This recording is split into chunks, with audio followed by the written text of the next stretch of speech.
नमस्कार दोस्तों, आज हम बात करने वाले हैं टाइप्स ऑफ मार्केटिंग के बारे में।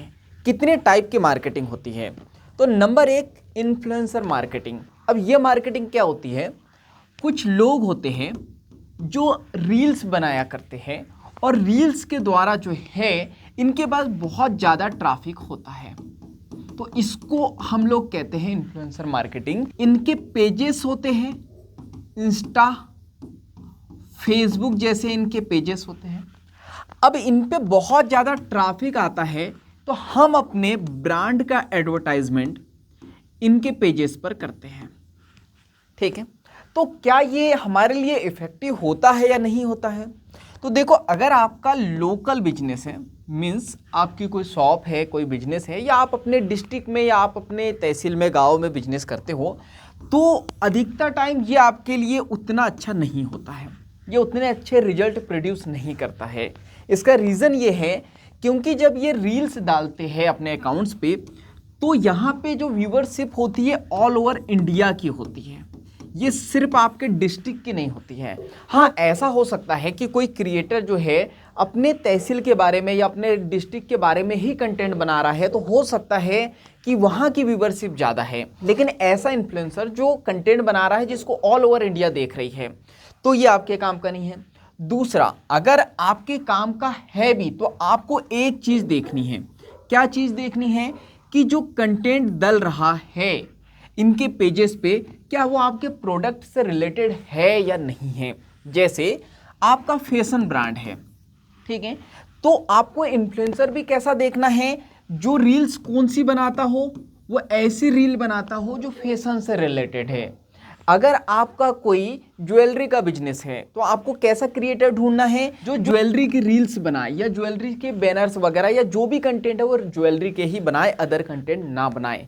तभी जो है ये मार्केटिंग सक्सेसफुल है, वरना जो है अधिकतर केसेस में ये जो है मार्केटिंग सक्सेसफुल नहीं होती है। लेकिन हाँ, अगर आप ऑल ओवर इंडिया में जो है अपनी मार्केटिंग कराना चाह रहे हैं, और मैंने जो कहा ये आप फोकस करते हो कि जो रील्स बन रही है, जो क्रिएटर है वो आपकी फील्ड का ही है, तो ये सबसे बेस्ट मार्केटिंग होती है। लेकिन अगर आप अपने लोकल ब्रांड के लिए मार्केटिंग करा रहे हो तो अधिकतर केसेस में ये जो है उतनी सक्सेसफुल नहीं होती है। चलिए अब बात करते हैं सेकंड मार्केटिंग की। जो दूसरी मार्केटिंग होती है उसे हम लोग कहते हैं ऑर्गेनिक मार्केटिंग, या इसे हम लोग कहते हैं सोशल मीडिया मार्केटिंग। ठीक है, या इसी को हम लोग कह देते हैं कंटेंट क्रिएशन मार्केटिंग, यानी हम कंटेंट क्रिएट करके जो है मार्केटिंग करते हैं। जैसे यहाँ पे हम अपने बिजनेस के लिए या तो लॉन्ग फॉर्म में कंटेंट बना रहे हैं, जैसे कि हम लोग पॉडकास्ट वगैरह बना रहे हैं अपने प्रोडक्ट से रिलेटेड, या तो हम लोग 5 से 10 मिनट के कोई वीडियोस बना रहे हैं जिसमें हम लोग इन्फॉर्मेशन दे रहे हैं अपने ब्रांड के बारे में, अपनी सर्विसेज के बारे में, या तो माइक्रो कंटेंट हम लोग बना रहे हैं, हम लोग रील्स क्रिएट कर रहे हैं हमारे प्रोडक्ट के लिए, या तो हम लोग कुछ बैनर वगैरह बना रहे हैं। तो अगर इसके द्वारा हमारे पास ट्रैफिक आता है तो इसको हम लोग कहते हैं ऑर्गेनिक मार्केटिंग। यानी यहाँ पे ये जो कंटेंट हम डालेंगे सोशल मीडिया पे, इसका हमें सोशल मीडिया को कोई भी चार्ज नहीं देना है, कोई भी पैसा नहीं देना है। हमारा पैसा, हमारी मेहनत कहाँ लगेगी? इन सारी चीज़ों को प्रोड्यूस करने में, इन चीज़ों को बनाने में, इन चीज़ों को क्रिएट करने में।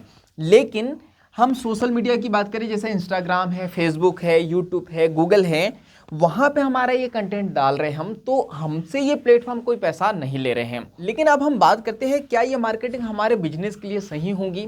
तो देखो, आज कहा जाता है कंटेंट इज़ द किंग।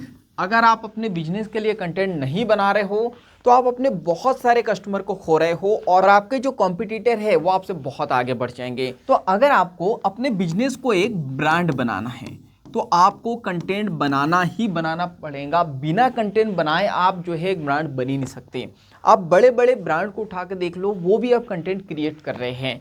क्यों? क्योंकि उन्हें भी पता चल गया है कि कंटेंट बनाना बहुत ज़रूरी है। लेकिन एक चीज़ का आपको ध्यान रखना है, कंटेंट बनाने का मतलब ये नहीं होता है कि आपने अपने प्रोडक्ट की फ़ोटो खींची, वीडियो बनाया, म्यूजिक लगा दिया तड़कता भड़कता और रील बना दी। नहीं, आपको एजुकेशनल कंटेंट बनाना होगा, अपने ब्रांड के बारे में, अपनी सर्विसेज के बारे में लोगों को इन्फॉर्म करना पड़ेगा। उसको हम लोग कहते हैं कंटेंट क्रिएट करना। क्लियर है? अगर आप खुद भी अपने फेस को रिवील करोगे, अपने ब्रांड में, अपने प्रोडक्ट में, अपने कंटेंट में खुद को लाओगे तो ये बहुत अच्छा होगा।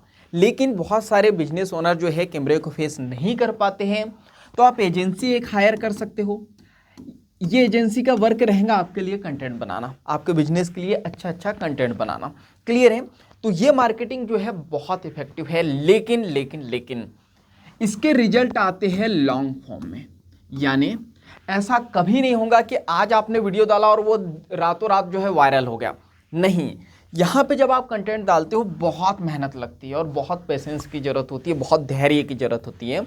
जैसे आपने एक दिन पूरी रिसर्च की, आपकी पूरी टीम, प्रोडक्शन और स्क्रिप्ट, माइक, कैमरा, बहुत सारी चीज़ें रहती है, एडिटिंग है, थंबनेल है, बहुत सारी चीज़ें। इतनी मेहनत करने के बाद आपने वीडियो डाला और उस पर 3 से 5 व्यू आए, तो बहुत सारे लोग डिमोटिवेट हो जाते हैं और काम करना छोड़ देते हैं। लेकिन यहाँ पे जो है रेगुलर रहना बहुत ज़रूरी है। रेगुलर आपके सोशल मीडिया पे जो है कंटेंट डालना बहुत ज़रूरी है।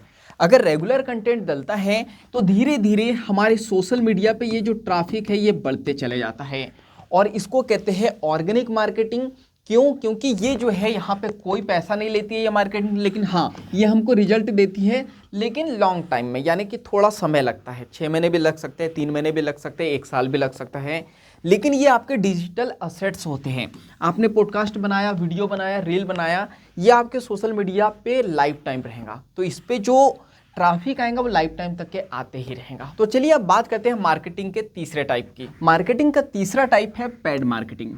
अब ये मार्केटिंग कौन सी होती है? जैसे हमारे पास में बहुत सारे ऐसे प्लेटफॉर्म हैं जहां से हम लोग पेड मार्केटिंग करते हैं, जैसे कि इंस्टाग्राम, इसके बाद फेसबुक, इसके बाद हम लोग बात करते हैं जो सबसे ज़्यादा ट्रैफिक जहां पे रहता है अधिकतर, यूट्यूब।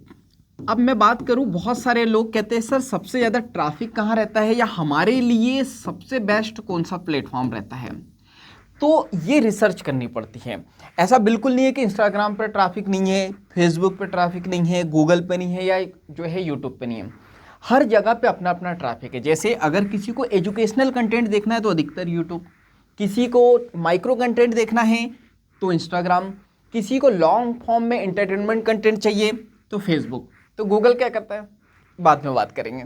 गूगल की बात करें, गूगल में जितने भी डाटा सोर्सेस होते हैं, जो भी रिसर्च बेस होता है, अधिकतर गूगल पे होता है। तो अब हम लोग यहाँ पे बात करते हैं, इन प्लेटफॉर्म पे अगर आपको ऐड रन करना हो तो इनको आपको पैसे देने होते हैं, ठीक है। इसीलिए इसको कहा जाता है पेड मार्केटिंग। लेकिन अब इस मार्केटिंग की खास बात यह है कि आप जब से ऐड रन करोगे उसके तुरंत ही आपको जो है रिजल्ट आना शुरू हो जाता है। जैसे आपने लीड जनरेशन ऐड चलाया। अब ये लीड जनरेशन ऐड ये होता है कि आपने ऐड चलाया, नीचे आपने व्हाट्सएप की बटन दे दी या कॉल के बटन दे दी, तो जैसे ही कोई भी आपके ऐड को देखेगा वो आपको कॉल कर देगा या तो जो है व्हाट्सएप कर देंगे, तो आपको तुरंत रिजल्ट आने लगेंगे। आपके बिजनेस के लिए आपको तुरंत कस्टमर मिलने लगेंगे। इसके बाद इसमें बहुत सारे ऐड होते हैं। अब बात करते हैं पेड मार्केटिंग क्या हमारे बिजनेस के लिए ज़रूरी है या नहीं है। तो मैं बात करूँ, ये रीढ़ की हड्डी है, क्योंकि लगभग जो ऑर्गेनिक कंटेंट है लगभग डेड हो चुका है। फेसबुक पे आप रील डालो, इतनी मेहनत से बहुत कम व्यू आते हैं, तो उसमें बहुत सालों लग जाते हैं। आज हर कोई एजुकेटेड बिजनेसमैन जो है अपने बिजनेस के लिए जो है ऐड रन कर रहा है। बिना ऐड के जो है बिजनेस संभव ही नहीं है। अगर अपने बिजनेस को फास्ट ग्रो करना है तो ऐड हमें रन करने ही पड़ेंगे। अब क्यों करने पड़ेंगे? पहली बात तो हमारा जो पैसा है ये सही जगह लगता है। हम पेड मार्केटिंग में बता सकते हैं, जब हम इन प्लेटफॉर्म को पैसा देते हैं तो हम इन्हें बता सकते हैं कि हमारा ऐड कहाँ दिखाना है। जैसे आपका भोपाल में जो है कोई बिजनेस है, तो आपका अब ऐड आपको पता है कि मेरे कस्टमर सिर्फ भोपाल में हैं, तो आपका ऐड सिर्फ भोपाल में दिखेगा। कितने प्लेस पे दिखेगा, कितने रेडियस में दिखेगा, मेल को दिखाना है, फीमेल को दिखाना है, बच्चों को दिखाना है, या आपका कोई कोचिंग इंस्टीट्यूट है, आपको पता है कि बच्चे जो पढ़ रहे हैं ये एडमिशन नहीं ले सकते मेरे कोचिंग इंस्टीट्यूट में, लेकिन पेरेंट्स जरूर ले सकते। तो ये ऐड हम ऐसा टारगेट करेंगे कि ये किसको दिखे, पेरेंट्स को दिखे। जैसे किसी की मोबाइल शॉप है, अब मोबाइल के जो है 15-20 मॉडल है, तो क्या करोगे, शॉपिंग ऐड चला दोगे। आपने अमेज़ॉन वगैरह के देखे होंगे कि एक बार स्क्रॉल करूँगा बहुत सारे मॉडल आते हैं। कोई फैशन ब्रांड देखोगे आप अमेज़ॉन वगैरह पे, जीन्स की फ़ोटो आ रही है, बहुत सारी आपको जो है फ़ोटो वहाँ पे आती हैं। इसका मतलब क्या है, यहीं पे आपकी डिजिटल दुकान बन जाती है, आप अपने प्रोडक्ट को शो कर पाते हो बहुत सारे लोगों को। तो यहाँ से बहुत अच्छे रिजल्ट आते हैं आपके पास में। अब बात करते हैं 3 मार्केटिंग की, हम लोगों ने बात कर ली। अब बात करें कि हमें कौन सी करनी चाहिए। तो देखो, ये आपको अपने बिजनेस के लिए रिसर्च करना पड़ेगा, लेकिन अगर मेरा सजेशन आप मानो तो आपको अपने बिजनेस के लिए एक बजट तय करना चाहिए और उस बिजनेस में जो है 3 प्रकार की मार्केटिंग करनी चाहिए। इन्फ्लुएंसर मार्केटिंग जरूरत हो, मैंने जो बताया वो क्राइटेरिया पूरा हो रहा है तो आप वो करिए। पेड मार्केटिंग बहुत ज़रूरी है ब्रांड बिल्डिंग के लिए, लेकिन लॉन्ग फॉर्म में रिजल्ट आता है। आपको तुरंत रिजल्ट चाहिए, बिजनेस को सस्टेनेबल बना के रखना है, तो पेड मार्केटिंग बहुत ज़रूरी है। तो आपको क्या करना है, एक बजट तय करना है अपने बिजनेस के लिए और थोड़ा थोड़ा पैसा जो है हर एक मार्केटिंग में डिस्ट्रीब्यूट करना है। ठीक है, अब आपने बजट तय कर लिया अपने बिजनेस के लिए, तो आपको क्या करना है, ये बजट को देना है एक अच्छी एजेंसी को। तो अगर आप एक अच्छी मार्केटिंग खोज रहे हो अपने बिजनेस के लिए, तो ऑरा डिजिटल मार्केटिंग जो हमारी मार्केटिंग एजेंसी है, हमसे कांटेक्ट कर सकते हो और अपने बिजनेस की पूरी प्लानिंग करके अपने बिजनेस को एक जे कर्व दे सकते हो। तो जल्दी से चैनल को सब्सक्राइब कर दो, बेल आइकन को दबा दो ताकि आने वाला वीडियो आपसे मिस ना हो सके। चलिए, तो बाकी हम लोग मिलेंगे नेक्स्ट वीडियो में इस तरह हंसते हुए, मुस्कुराते हुए, लाइफ में आगे बढ़ते हुए और कुछ नया नया सीखते हुए। Thank you so much.